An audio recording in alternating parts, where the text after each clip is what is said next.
Yeah, you take it away. All right. Hey, my friends, I got something to tell. I got a tip that'll help you stay well. Now is the time to go vegan. It'll help you feel young and healthy again. Not only will it help you, it'll help the ecosystem too. What about the poor, cows, pigs, and hens? Don't you think who's trim as their friends? They have families, friends, and feelings too, and they want to live just like me and you. So go vegan is the best thing to do. It'll help you, the animals, and the environment too. Alright, let's hear one more round. Alright. Vegan Oven is my name. Same animals in my game. I like to be vegan and you will too. So go vegan is the best thing to do. I don't eat meats and I don't eat eggs. I don't eat anything that had legs. Yeah, you heard. I don't eat decomposing flesh. Instead, I eat fruits and veggies that are fresh. I don't eat or drink anything that's scary, so I definitely don't do dairy. Save yourself, save plants, save the animals, and go vegan. Green Rapper, Vegan Evan, out.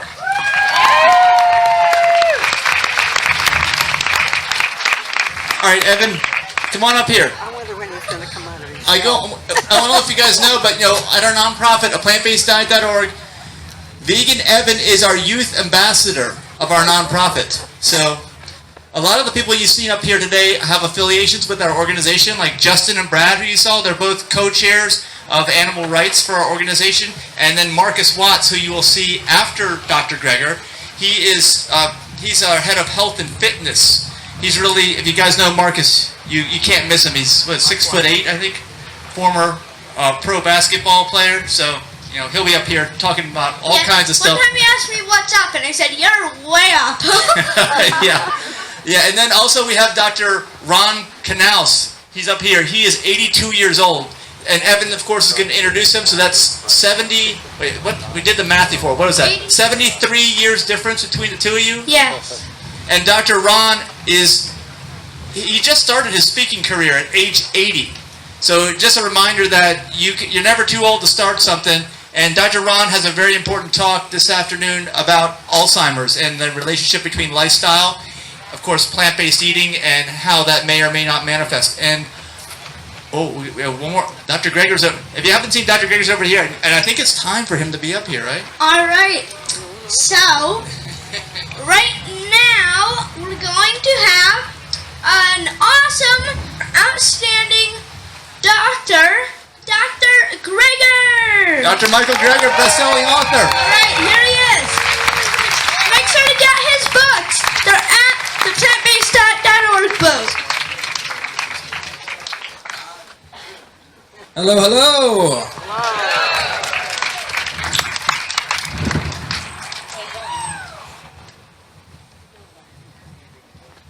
All right.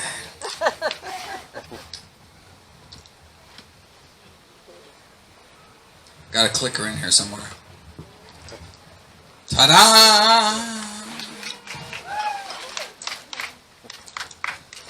Allow me to begin on a personal note. This is a picture of me taken around the time that my grandmother was diagnosed with end-stage heart disease and sent home to die. She was given a medical death sentence at age 65 after so many bypass surgeries. You basically run out of plumbing at some point. Confined to a wheelchair, crushing chest pain, her life was over at age 65. Then she heard about this guy Nathan Pritikin, one of our early lifestyle medicine pioneers, and what happened next is actually detailed in Pritikin's biography. My grandma was one of the death's door people, Frances Greger. My grandmother arrived at one of Pritikin's early sessions in a wheelchair. Mrs. Greger had heart disease, angina, claudication, her condition so bad she could no longer walk without great pain, chest and legs. Within 3 weeks, though, she was not only out of her wheelchair, she was walking 10 miles a day. Amazing, right? Amazing. This is a picture of my grandma at her grandson's wedding, 15 years after doctors had abandoned her to die. She was given a medical death sentence at age 65, but thanks to a healthy diet, was able to enjoy another 31 years on this planet till age 96, to continue to enjoy 6 grandkids, including me. That's why I went into medicine.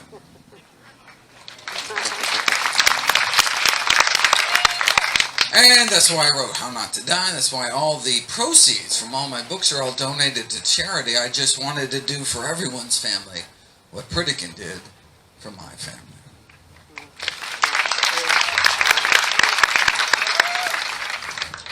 Now, years later, when Dr. Dean Ornish published his landmark lifestyle heart trial proving with something called quantitative angiography that indeed heart disease could be reversed, arteries open up without drugs, without surgery, just a plant-based diet and lifestyle program, I assumed this was going to be the game changer.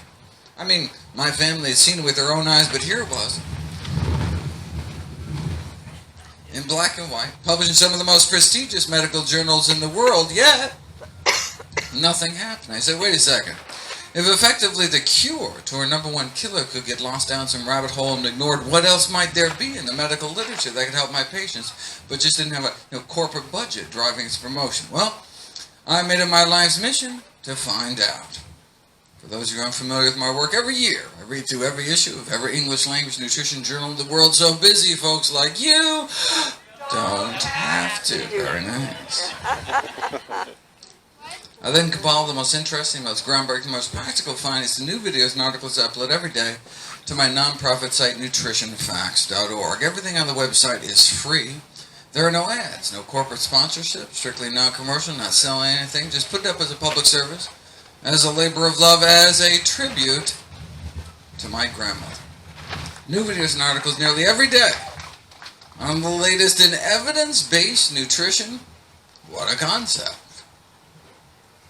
Okay, so where did Pritikin get his evidence from? Well, a network of missionary hospitals set up throughout sub-Saharan Africa uncovered one of the most important advances in health, according to one of our most preeminent medical figures of the last century, Dr. Dennis Burkitt, the fact that many of our major and commonest diseases were universally rare, like heart disease, for example. In the African population of Uganda, coronary artery disease was almost non-existent. You say, wait a second. Our #1 killer, almost non-existent. What were they eating? Well, they're eating lots of vegetables and grains and greens, and their protein almost entirely from plant sources. And they had the cholesterol levels to prove it, very similar to what one sees in kind of modern day plant eaters. See, wait a second, maybe they're just dying early from something else. Never lived long enough to get heart disease. No, here's age-matched heart attack rates in Uganda versus St. Louis. 632 autopsies in Uganda, only 1 myocardial infarction. 632 age and gender matched autopsies in Missouri, 136 myocardial infarctions, more than 100 times the rate of our leading killer. In fact, they were so blown away, went back, did another 800 autopsies in Uganda, still. Just that one small healed infarct, meaning it wasn't even the cause of death, out of 1,427 patients, less than 1 in 8,000. Whereas here, heart disease is an epidemic. Atherosclerosis, hardening of the arteries, is a disease that begins in childhood by age 10.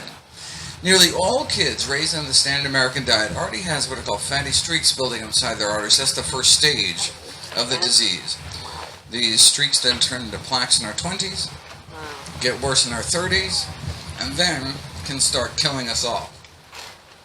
Our heart is called a heart attack, and our brain, the same disease process, can cause a stroke. So if there is anyone here today older than age 10, then the question is not whether or not to eat healthy to prevent heart disease, it's whether you want to reverse the heart disease you likely already have, whether you know it or not. But is that even possible? You know, researchers took people with heart disease, put them on the kind of plant-based diet followed by populations that do not get epidemic heart disease. Their hope is, hey, maybe we can slow it down, maybe even stop it. But instead, something miraculous happened. As soon as people stopped eating artery-clogging diets, their bodies were able to start dissolving some of that plaque away, opening up arteries without drugs, without surgery, suggesting their bodies wanted to be healthy all along, but were just never given the chance. This remarkable improvement in blood flow to the heart muscle itself was after just 3 weeks of plant-based nutrition. Let me share with you what's been called the best-kept secret in all of medicine. The best-kept secret in medicine is that sometimes, under the right conditions, the body can actually heal itself. You know, if you whack your shin really hard in a coffee table, right, and get all red hot, painful, swollen, inflamed, blood will heal naturally if you just stand back, let your body work its magic. Okay, but what if you whacked your shin in the same place day after day? In fact, 3 times a day, breakfast, lunch, and dinner. You'd never heal. Right? You go to your doctor and be like, oh, my shin hurts. Doctor be like, no problem. Whip out their pad, write your prescription for painkillers, right? You're still whacking your shin 3 times a day, still really hurts like heck, but oh, feels so much better with those pain pills on board. Thank heavens for modern medicine. Our body wants to come back to health if we let it, but if we keep re-damaging ourselves, our bodies may never heal. You know, it's like smoking. One of the most amazing things I learned in all my medical training was that within about 15 years of stopping smoking, your lung cancer risk approaches that of a lifelong non-smoker. Isn't that amazing? Your lungs can clear out all that tar, and eventually it's almost as if you never started smoking at all. And every morning of our smoking life, that healing process starts until wham, first cigarette of the day. Re-injuring our lungs with every puff, just like we can re-injure our arteries with every bite. When all we had to do all along, the miracle cure, is just stand back. Get out of the way. Stop re-damaging ourselves and let our body's natural healing processes bring us back towards health. The human body is a self-healing machine. I mean, sure, you can choose moderation. Hit yourself with a smaller hammer. But why beat yourself up at all? This is nothing new. American Heart Journal, 1977, cases like Mr. F.W. here. Heart disease so bad couldn't even make it to the mailbox. Started eating healthier. A few months later, he was climbing mountains, no pain. Now, there are these fancy new classes of anti-angina drugs on the market now, cost thousands of dollars a year, but hey, at the highest dose, may be able to extend exercise duration as long as 33.5 seconds. Does not look like those choosing the drug route are going to be climbing mountains anytime soon. See, plant-based diets aren't just safer and cheaper, they can work better because you're treating the underlying cause of the disease. And normally at this point I move on to cancer, talk about the role diet may play in preventing, arresting, and reversing each of our top 15 killers, but I want to take advantage of the time we have now, so I'm just going to skip through a few of these. But, you know, in a certain sense, what more do we need to know? There's only one diet ever been proven to reverse heart disease in the majority of patients, a plant-based diet. And so, I mean, if that's all a plant-based diet can do, reverse the #1 killer of men and women, shouldn't that kind of be the default diet to prove otherwise? In fact, it can also be so effective in preventing, arresting, reversing other leading killers like type 2 diabetes and high blood pressure, which seem to make the case for plant-based eating simply overwhelming. We can talk about those. For example, diabetes. We've known since the 1930s that you take a small group of diabetics, put them on a plant-based diet, and over a period of 5 years, a quarter of them are able to get off their insulin altogether. But yeah, plant-based diets tend to be relatively low-calorie diets, though maybe if their diabetes just got better because they lost so much weight. I mean, to tease that out, what you'd have to do is put people on a healthy diet, but force them to eat so much food that they don't lose any weight. Then we can see if there's some unique benefits to plant-based eating beyond just all the easy weight loss. Well, we'd have to wait 44 years, but here it is. Subjects were weighed every day. If they were starting to lose weight, they were made to eat more food. In fact, so much more food, some of the participants have problems eating it all. They're like, oh, not another salad. Ugh. But eventually they adapted, so no weight loss despite restricting meat, eggs, dairy, and junk. Okay, so with no weight loss, was there any benefit to their diabetes? Well, insulin needs were cut 60% across the board. Half the diabetics ended off all their insulin altogether. Wow. How many years did that take? No. 16 days. 16 days later. So we're talking diabetics who had diabetes as long as 20 years, injecting 20 units of insulin a day, and then 13 days later on none. Diabetes for 20 years, then off all insulin in less than 2 weeks. Diabetes for 20 years because no one had told them about a plant-based diet. For decades, they were 13 days away at any time from being free.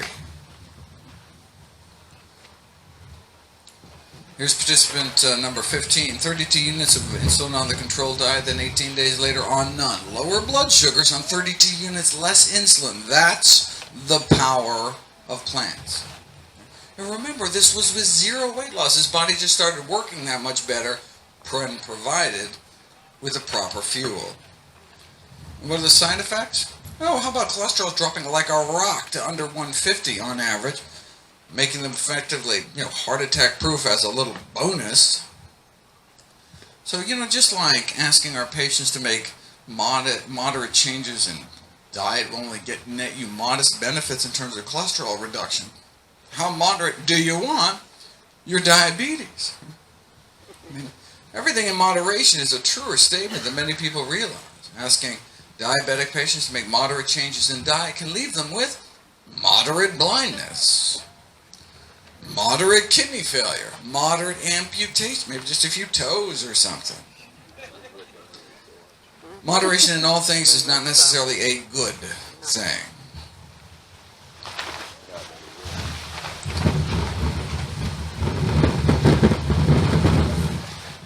I love that. It's like added to the gravitas. Rumble. It's the wind of change. It's the wind of change. There we go. There was a famous study published in a journal called Cell Metabolism, which purported to show that diets high in meat, eggs, and dairy were harmful to health as smoking, suggesting that those in middle age who eat lots of meat, eggs, and dairy 4 times as likely to die from cancer or diabetes. But if you look at the actual study, you'll see that's simply not true. Those eating lots of animal protein in middle age didn't have 4 times the risk of dying from diabetes. They had 73 times the risk of dying from diabetes. Now those that chose moderation,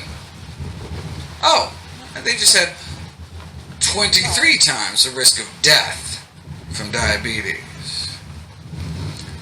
The academic institution where the study was done sent out a press release with a memorable opening line: "That chicken wing you're eating could be as deadly as a cigarette." Explaining, look, quadrupling one's risk of dying from cancer, that's comparable to what one might get smoking cigarettes. So, what was the reaction in the scientific community to this revelation that diets high in meat, eggs, and dairy could be harmful to health as smoking? Well, one nutrition scientist said it was potentially dangerous to tell people about this study. Why? Because, hey, a smoker might think, why bother quitting smoking? My ham and cheese sandwich is just as bad for me. So, let's not tell anyone about this whole meat and dairy thing. Reminds me of this famous Philip Morris cigarette ad that tried to downplay the risk by saying, hey, you think secondhand smoke is bad, increasing the risk of lung cancer 19%. Well, hey, drinking 1 or 2 glasses of milk every day may be 3 times as bad. 62% increased risk of lung cancer. Or doubling your risk frequently cooking with oil, tripling your risk of heart disease by eating non-vegetarian, multiplying your risk 6-fold if you eat lots of meat and dairy. So, they conclude, let's keep some perspective here. The risk from secondhand smoke may be well below that of other everyday activities, so breathe deep. It's like saying, don't worry about getting stabbed, because getting shot is so much worse. How about neither? 2 risks don't make a riot. Of course, you'll note Philip Morris stopped throwing dairy under the bus once they purchased Kraft Foods. Just saying. I'm going to skip down to high blood pressure here. 78 million Americans affected, about 1 in 3 American adults. As we get older, our pressures get higher and higher, such that by age 60, most of us have high blood pressure. Say, wait a second. If most of us get hypertensive. Maybe it's less a disease and just a natural, inevitable consequence of aging. No, we've noticed since the 1920s that high blood pressure need not occur. 1,000 people living in rural Kenya had their blood pressures measured. Typical Kenyan diet, something like this: corn and beans and grains and greens and fruit. Our pressures go up as we age. Their pressures go down, and the lower the better. We now have evidence that even people under 120 over 80 may benefit from blood pressure reduction. So the ideal blood pressure, the no benefit from reducing it further blood pressure, 110 over 70. 110. Is it even possible to get pressures down to 110 over 70? It's not just possible. It's normal for those living healthy enough lives. 2 years at this Kenyan hospital, how many patients of high blood pressure did they find? 1,800 patients admitted? Zero. Wow. Must have had low rates of heart disease, right? No, they had no rates of heart disease. Not a single case of atherosclerosis, our number one killer, was found. Rural China, same thing. 110 over 70, their entire lives. 70-year-olds, same average blood pressure as 16-year-olds. Wait a second, African diet, Asian diet, vastly different diets. What they shared in common is that they're plant-based day to day, with meat only eaten on special occasions. Now, why do we think it's the plant-based nature of their diet that was so protected? Because in the Western world, the only folks getting down that low were those eating strictly plant-based diets, coming in at about 110 over 65. Here's the largest study of plant-based eaters to date, the Adventist II study, comparing non-vegetarians to so-called semi-vegetarians or flexitarians, those who eat meat a few times a month but not every week, compared to those who eat no meat except fish, compared to those who eat no meat period, compared to those who eat no meat, eggs, or dairy. This is an Adventist study, so even the non-vegetarians actually didn't eat a lot of meat compared to the general population, tended to exercise, not smoke, eat lots of fruits and vegetables, a really healthy cohort of meat eaters. But still, we see this stepwise drop in high blood pressure rates the more and more plant-based people eat. Same thing with diabetes. Same thing with obesity. So yeah, sure, you can throw the vast majority of your risk out the window by eating strictly plant-based, but it's not all or nothing. It's not black or white. Any movement we can make along the spectrum towards eating healthier can accrue significant benefits. You can show this experimentally. You take vegetarians, give them meat, pay them enough to eat it, and their blood pressures go up. Or you take people who already eat meat, remove meat from their diets, and the blood pressures go down within 7 days. This is after the vast majority had to stop their blood pressure medications or reduce their blood pressure medications. They had to. I mean, you can't, if you treat the cause, you can't have normal blood pressures on multiple blood pressure pills. You drop your pressures too low, get dizzy, fall over, hurt yourself. Lower pressures on fewer drugs within 7 days. That's the power of plants. So, does the American Heart Association recommend a no-meat diet? No, they recommend this low-meat diet, so-called DASH diet. I said, wait a second. When this DASH diet was being created, were they just not aware of this landmark research done by Harvard's Frank Sachs? No, they were aware. The chair of the design committee that came up with the DASH diet was Frank Sachs. See, the DASH diet was created with the number one goal of capturing the blood pressure and lowering benefits of a more plant-based diet, yet contained enough animal products to make it palatable to the general population. See, they didn't think the public could handle the truth. Now you can see what they were thinking. You know, just like drugs never work unless you actually take them. Diets never work at all unless you actually eat them. So they're like, look, we can't tell everyone to eat strictly plant-based. How many people are going to do that? So if we soft pedal the message, come up with some kind of compromise diet, well, then upon a population scale, we'll do more good. Okay. Tell that to the 1,000 American families a day that lose a loved one to high blood pressure. Maybe it's time to start telling the American public the truth. Yeah. Which is that in the United States of America, most deaths are preventable and related to nutrition. In other words, most people that die did not need to die. According to the Global Burden of Disease Study, the largest studies of risk factors for disease in history, funded by the Bill and Melinda Gates Foundation, the number one cause of death in these United States is our diet. Number one cause of disability in the United States is our diet.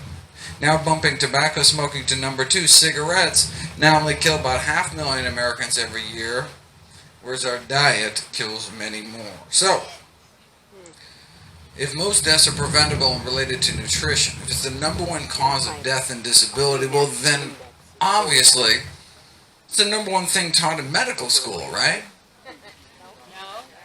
Obviously, it's the number one thing your doctor talks to you about at every single visit, right? How could there be this disconnect between the science and the mainstream practice of medicine? Well, let's do a thought experiment. Imagine yourself a smoker back in the 1950s. You know, back in the 50s, the average per capita cigarette consumption was 4,000 cigarettes a year, meaning the average person walking around smoked half pack a day, on average. The media was telling people to smoke. Famous athletes agreed. Even Santa Claus wanted you to smoke. I mean, look, you want to stay slender and keep fit, so you make sure to smoke. And eat lots of hot dogs to stay trim, and eat lots of sugar to stay slim and trim. A lot better than that apple there. I mean, sheesh, right? Though apples do connote goodness and freshness, reads one internal tobacco industry memo, which brings up many possibilities for a youth-oriented. They want to make apple-flavored cigarettes for kids. Shameless. For digestion's sake, you should smoke. I mean, no curative power is claimed by Philip Morris, but better be safe than sorry, and smoke. Blow in her face and she'll follow you anywhere.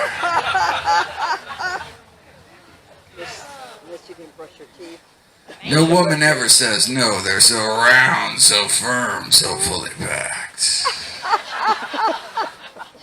After all, John Wayne smoked them until he got lung cancer and died.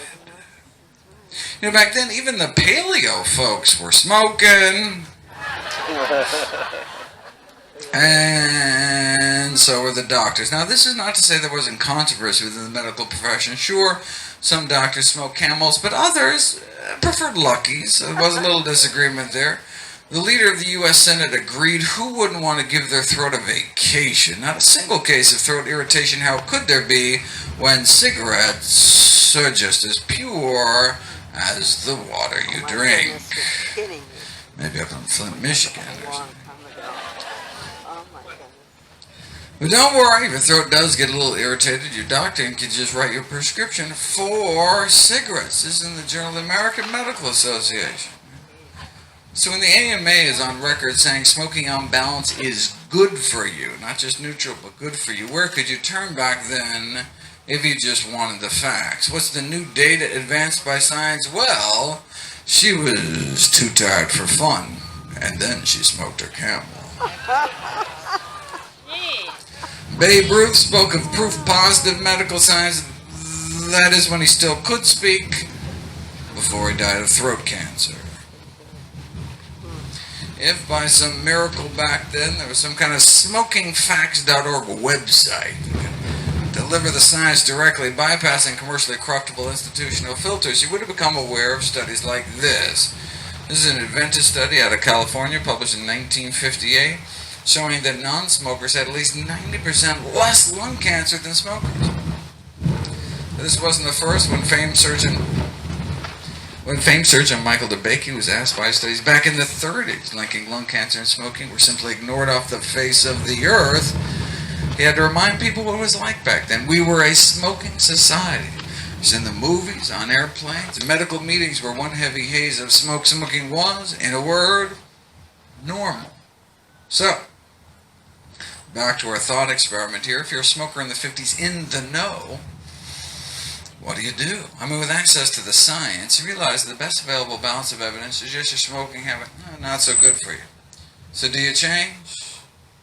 Or do you wait? I mean, if you wait until your doctor tells you between puffs to quit, you could be dead by then. If you wait until the powers that be officially recognized it, like the Surgeon General did in the subsequent decade, right? Cancer by then.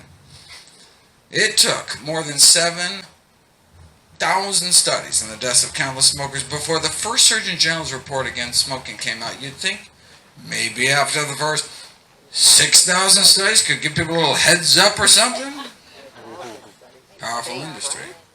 Maybe we should have stopped smoking after the 700th study like this came out. As a smoker in the 50s, on one hand you had all of society, the government, the medical profession itself telling you to smoke. And on the other hand, all you had was the science. If you're even aware of studies like this. Well, let's fast forward about 55 years. You know, there's a new Adventist study out of California warning Americans about something else they may be putting in their mouths. Of course, not just one study, put all the studies together.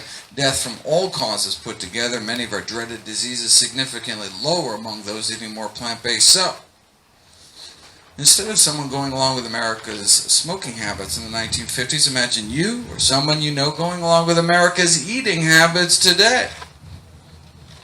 What do? Now, with access to the science, you realize the best available balance of evidence suggests your eating habits not so good for you. So, do you change or do you wait? I mean, if you wait until the doctor tells you between bites to change, it could be too late. In fact, even after the Surgeon General's report came out, the AMA went on record officially refusing to endorse it. Why? Could it have been because the tobacco industry just gave them a $10 million check? Maybe. So we know why the AMA was sucking up to the tobacco industry, but why weren't more individual doctors speaking up? There were a few ahead of their time speaking up against millions, but why not more? Maybe it's because the majority of physicians themselves smoke cigarettes. Just like the majority of physicians today continue to eat foods that are contributing to our epidemics of dietary disease. What was the AMA's rallying cry back then? Everything in moderation. Extensive scientific studies proven smoking moderation, smoking moderation, that's just fine. Sound familiar? Food industry used those same tobacco industry tactics, twisting the science, misinformation. The same scientists for hire paid to downplay the risks of cigarettes and toxic chemicals are the same paid for by the National Confectioners Association to downplay the risks of candy, and the same paid for by the Meat Institute to downplay the risks of meat. Whereas processed foods and animal foods, causing at least 14 million deaths every year around the world. You worried about the coronavirus? How about 14 million deaths every year around the world? Those of us involved in this plant-based nutrition revolution, we're talking about 14 million lives in the balance every year. So maybe plant-based eating should be considered kind of the nutritional equivalent of stopping smoking, but how long do we have to wait until the CDC says don't wait for open heart surgery until starting to eat healthier as well? Until the system changes, we need to take personal responsibility for our own health, for our family's health. We can't wait until society catches up to the science again because it's a matter of life and death. You know, Dr. Kim Williams became president of the American College of Cardiology a few years back. He was asked in an interview why he himself follows the same diet he recommends to all his patients. "I don't mind dying," Dr. Williams replied. "I just don't want it to be my own fault." Thank you so much.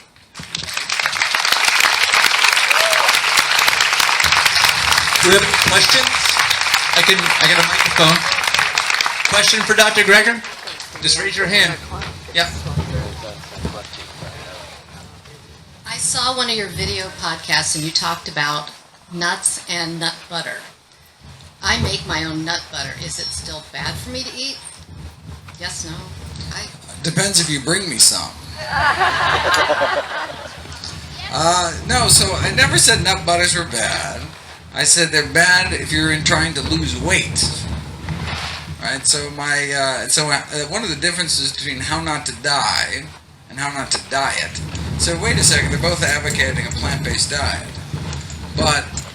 and which is fine. So for chronic disease prevention, it doesn't matter whether you eat nut butters, seed butters, nuts, or seeds. But if you're talking about weight loss, remember you want to wall off your calories. You want to make sure all your protein, carbs, fat are encased in cell walls, which are made out of fiber, which present an indigestible physical barrier. So no matter how well you chew, you're still going to end up with calories trapped, which blunts the glycemic impact, activates the ileal brake, so dials down your appetite, provides sustenance to your friendly flora. You lose all that with nut butter, seed butters.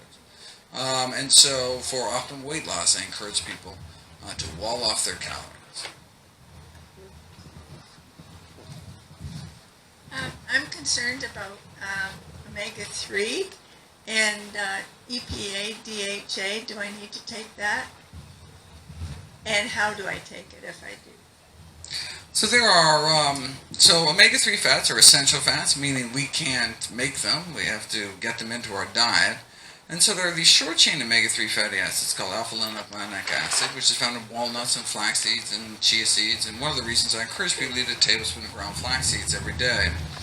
And then our body can take these short-chain omega-3s and elongate them into the EPA and DHA, which is important for brain health. The question is our body efficient enough for optimum health? And that's an unanswered research question. And given the fact that we have randomized, double-blind, placebo-controlled trials showing that algae-based DHA supplementation improves cognitive function, I would encourage everyone to consider taking 250 milligrams of a pollutant-free DHA, meaning algae or yeast-based, every day for brain health. Question is another way to think about why plant-based diet works is the nutritional density of food. That plants contain much more nutrition per calorie than you would ever get from a non-plant-based diet. Preach it.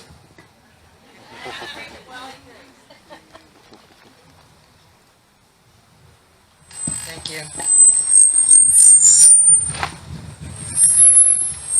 Hi, Dr. Greger. I have a question. For somebody who has Hashimoto's disease and high cholesterol, what do you think the relationship is to having the Hashimoto's disease and its impact on high cholesterol? Having an underactive thyroid gland, regardless of why, whether it's autoimmune thyroiditis or any cause, can increase your cholesterol regardless of what you eat. So that's why you need to make sure that you're taking enough thyroid replacement hormone therapy, the Synthroid, to sufficiently drop your TSH such that you have normal thyroid hormone levels within your body, and then your cholesterol should reflect a healthier diet.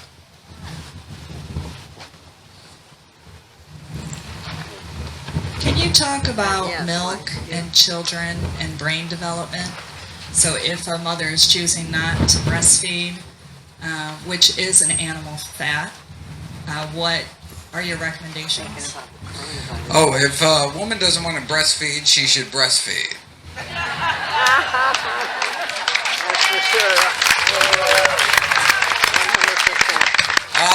But if the woman can't breastfeed, she should go to the La Leche League and learn how to breastfeed. That's right.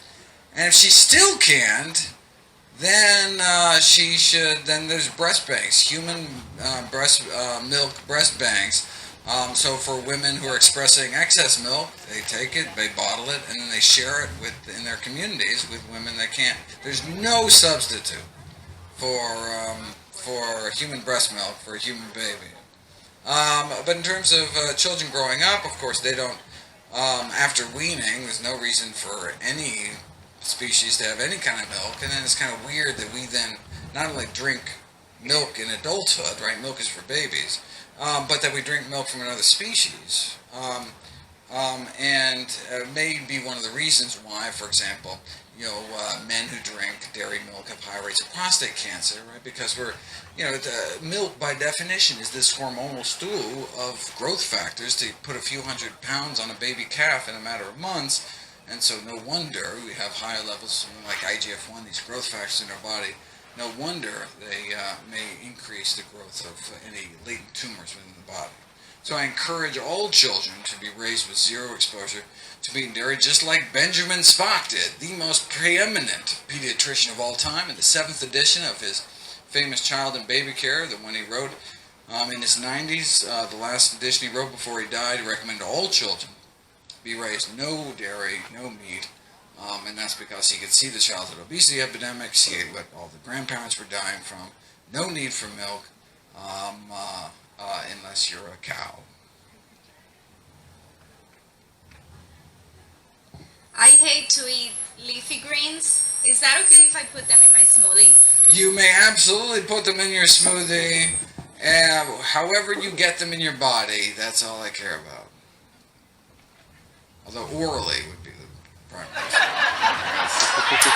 Going along with the smoothie question, is there any problem with getting half your nutrition and foods put through a Vitamixer with skins and seeds included? Does the act of pureeing your food somehow compromise your body's use of the food?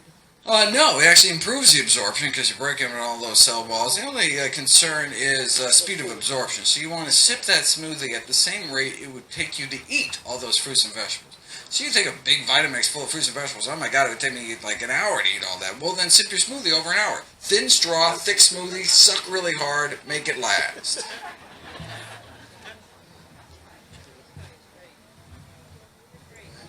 Hello? Hi. I'm 68, so I got a good part of the high blood pressure, the kidney stuff. Well, my question is I've been doing it, I've been basically 85% vegetarian until vegetarian until December, and I've been vegan since.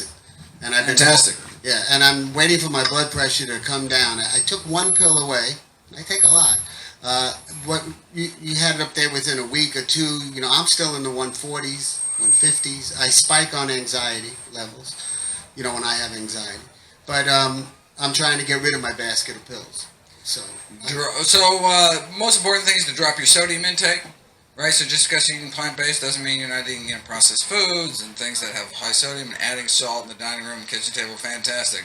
So if you're already removing foods that increase your cholesterol, like sodium, then the next step would be to add foods to your diet that actively lower your blood pressure, like hibiscus tea, an herbal tea, also a ground flaxseed. So in the chapter in How Not to Die, I have a chapter on all the things you can add to your diet to pull blood pressure even lower. Critically important that you get that pressure down. Dr. Greg, right here. Excuse me. Yeah. Thank you for coming today. Excuse me. Do you have any suggestions for getting the youth, including the schools, and with the children, to eat more plant-based? Wouldn't that be nice? So the question was, how do we get our youth to eat healthier? Well, how about we provide them healthier options? And thankfully, that's being done. In the Los Angeles school district, for example, every single public school in New York City has Meatless Mondays. In fact, they even have all vegan public school in New York now. That is thanks to a fellow by the name of Eric Adams, who, with enough support, will become the next mayor of New York City and will be our first vegan mayor. And so I encourage people to support his campaign. Eric Adams, he's really an exciting figure on the political scene, and it's nice to see a plant-based politician out there. He's also Meatless Monday. There's all the jails and all that. I mean, he's just doing remarkable things in the city. How do kids eat vegan? Deliciously. Where is this cute voice coming from? Oh, there it is. Oh my God, that's so cute.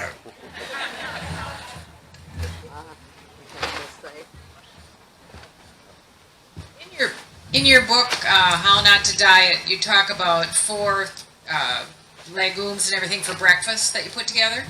And I went to try to buy, you said you had it mixed.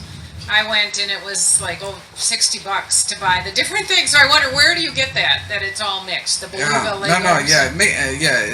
Mix it yourself. So this is my prebiotic mix. This is part of my chapter on the microbiome in my latest book. We're now realizing the importance of our good gut bugs for not just intestinal health, but mental health and immune function and all sorts of wonderful things. So how do we best feed our bugs? We feed them with prebiotics. They're resistant starch and fiber, found most concentrated in whole intact grains and legumes. And so I put the best ones I could possibly find together, and I've actually added more since since the book came out.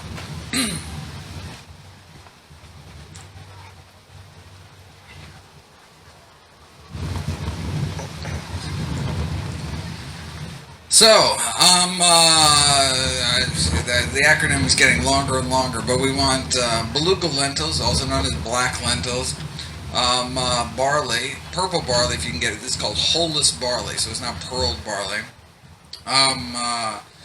Oat groats, so that's with steel cut oat before it gets cut by steel, and then rye berries. That's the foundation in the book. But since then, I've discovered sorghum, fantastic. And finger millet. So I put all those 6 together in a very uncreative 1-to-1 ratio. And actually now I'm cooking my lentils separately because then they just get mushy. So the other 5 in an electric pressure cooker for 20 minutes. Poof, done. And then the lentils you cook at 0 minutes. As soon as the pressure gets high, they're done. And then mix them all together and you make a big batch and you put them in little, Pyrex Tupperware, put them in your freezer, take one out every day, and boom! Happy bugs. Dr. Greger, what's your favorite food? What? What's your favorite food? What's my favorite food? My favorite food in the whole wide world is a fruit called a pawpaw. It's the largest North American native fruit, and you can only get it for about a week.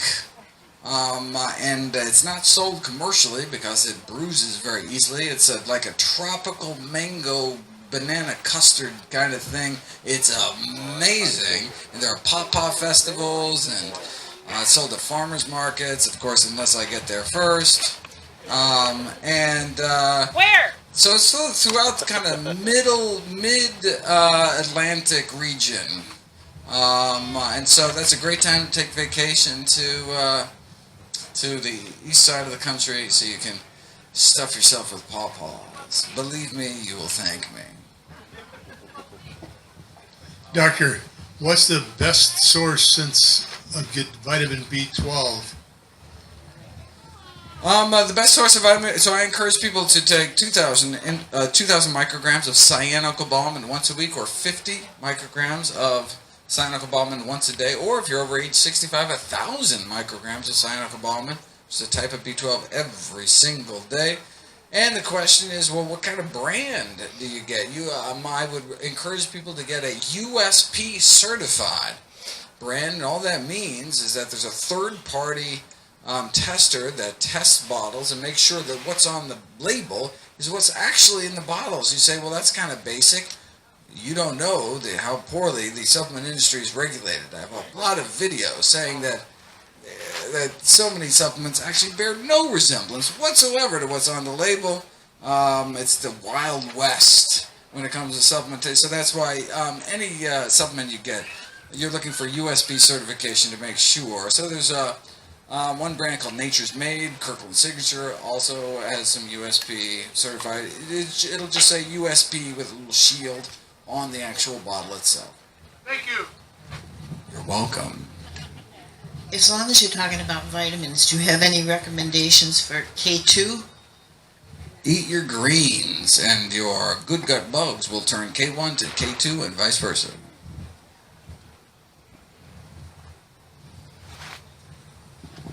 Dr. Greger, I've followed you for a couple of years now. I'm whole food plant-based for about 2 years.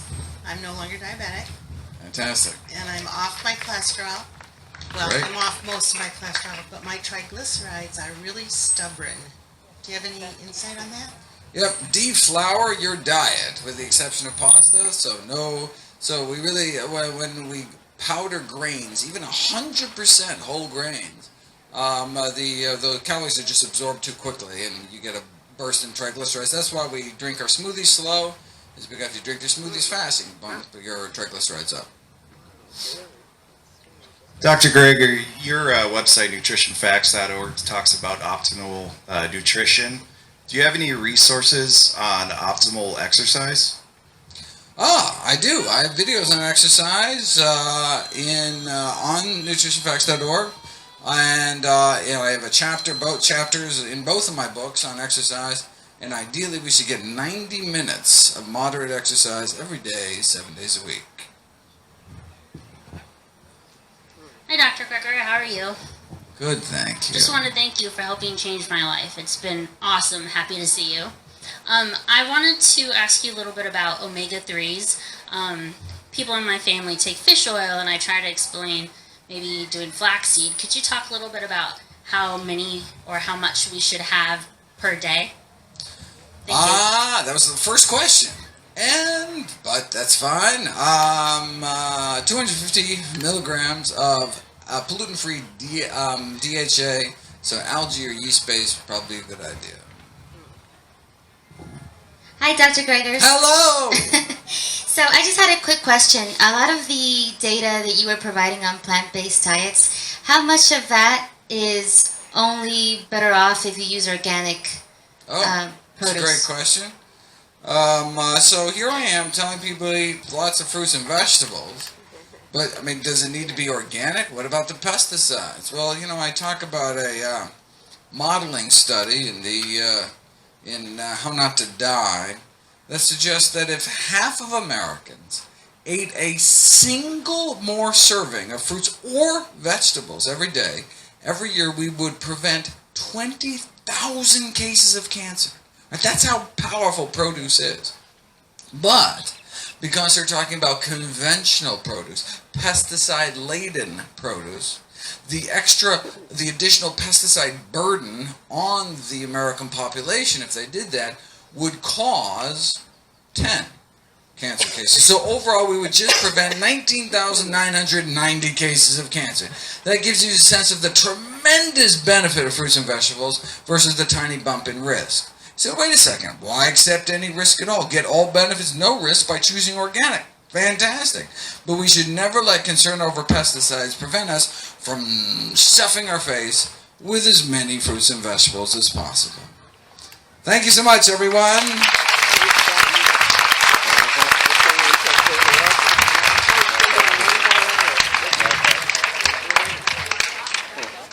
Thank you, Dr. Greger.